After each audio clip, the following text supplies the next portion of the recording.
Hey everyone, my name is Evan Sturm with AP Tech Group, and I'm the technical sales specialist here with the team. Purpose of the video today is to show you guys how to do a conversion from the Ultra S to the Ultra M. So the first steps really in getting involved with any type of working with the dissolvers or the feeders is we want to make sure you have a proper PPE here. So we want gloves and safety glasses. Starting with the conversion, we want to make sure we have all of our parts in front of us. So included in the kit, you're going to have two sets of instructions. First one is the actual conversion kit itself. The other one is the Ultra M manual. Basically, once we go from the Ultra S to the Ultra M with this top, we're to an Ultra M. The other couple components are going to be your splash guard, your sand float, and the actual top unit itself. So the first steps that we want to do when we're working with the conversion is to go ahead and turn off our supply water. So right here is simulating our supply water coming into the dissolver. We want to go ahead downstream of where that water is coming from and turn off any valves that are up there to make sure we don't have any water that's going to flow through when we disconnect. Second, with the Ultra S, we can actually relieve the pressure. So what I recommend is unplugging the dissolver and plugging it back into the wall. What this is going to do is it's going to trigger your solenoid for a fraction of a second. This will help relieve some of the pressure and make it easier to take off your quick disconnect here. Follow that, what we want to do is we want to actually take off our tubing. So what I recommend to do is there's a gray ring. Push on that gray ring towards the actual valve itself, and then push on the pipe. Once you do that, you can just simply pull out and your water is disconnected.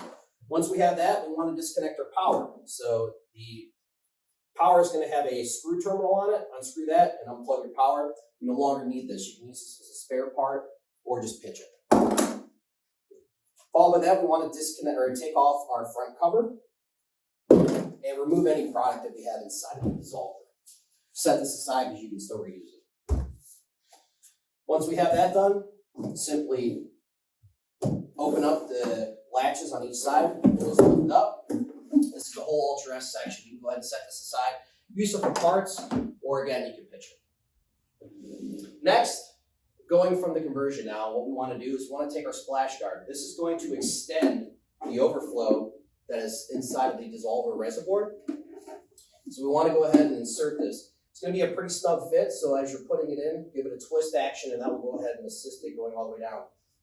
Once you get it to the bottom, confirm that it is on the bottom, go ahead, remount your dissolver bowl, and you can grab your top section. So the top section is going to have your inlet assembly and as well as your mechanical valve, which is doing all the work. You want to take your sand float and connect it to your yoke right here.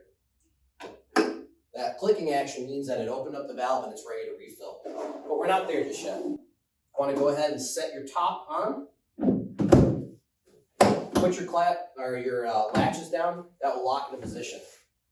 Next, we want to go ahead and put our bottle back in that we just had taken offline. Reinstall your front cover. And we want to go ahead and take our makeup source and put that back into the inlet assembly. Once you have that, you heard the click in there. It means that it's nice and locked in. Go ahead and upstream, turn on your water, and you'll have water flowing into this reservoir. Because of that click earlier, it's already wanting to refill. Once it's refilled, the unit's back and running, and you're ready to rock and roll with it. Hope this helped with everybody. Let us know if you have any questions or concerns. Thank you.